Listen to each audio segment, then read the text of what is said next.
Esteban here in Austin, Texas for South by Southwest, and right now we're at Soundcheck Austin. Asher Roth is inside rehearsing. He plans to play his new album, Retro Hash, in its entirety, and when you do that, you gotta rehearse. So let's go check him out. What's up, man? What's going on? Michael, you good? Welcome, Fuse. My name's Asher Roth, man. This is a family affair.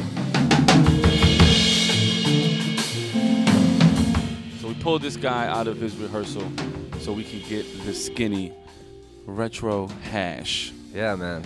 So tell me about the album cover, cowboy hat. Yeah, well, actually, it's a homage to my man John Van Hammersveld. So I was walking through, there's a big flea market in Los Angeles called the Rose Bowl. And I was walking through there and I saw this tour poster of Jefferson Airplane.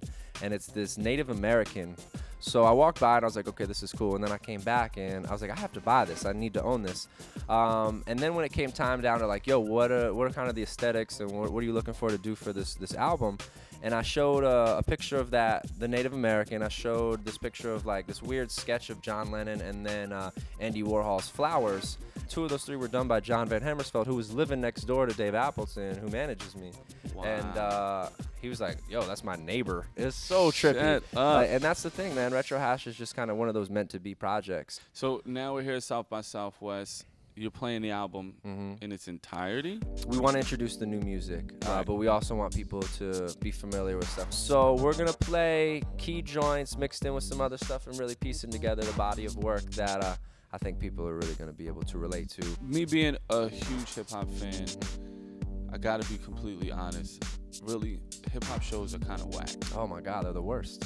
But so what is the science behind yours? Because I was jamming sitting on the couch. Music, man. It's just, for me, it's music. The only one I really think can do it and just go up there and play his catalog is like Jay-Z, because he has hits upon hits upon hits. But still, I remember seeing Jay-Z's Unplugged when the Roots backed him, and I was just like, this is it. I mean, this is it. Like, it's a no-brainer to me, because not only do you not have to just rap. You can let the music do the work. You can just kind of let people vibe out.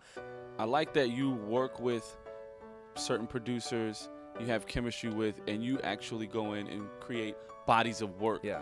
I understand the whole kind of singles game at the same time where you just like, let's go get a joint from everybody. And I remember in the 90s, it was like, let's get that Timberland joint, Yes. let's get that Pharrell joint, right.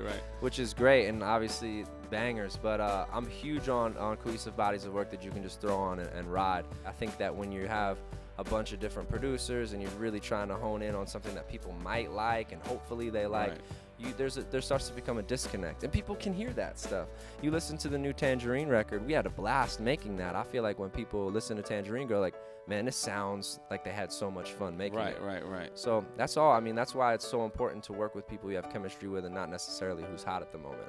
Tell me about Tangerine Girl. The video just dropped. So Tangerine was just one of those moments where we just, you know, hey man, I was like, we were vibing. I went to the mic, it was like, doo-doo-doo-doo-doo, and like JP, boom, boom, boom, boom, boom, and then we just took it from there, laid it down, put the little rap down. Next thing you know, we had a joint in like 20 minutes, and Wow. it just felt like a love story, a bizarre love story at a skating rink. So that's why we shot the video there. So if you haven't seen it, you just gotta check it out, man. There's not much I can really say about it.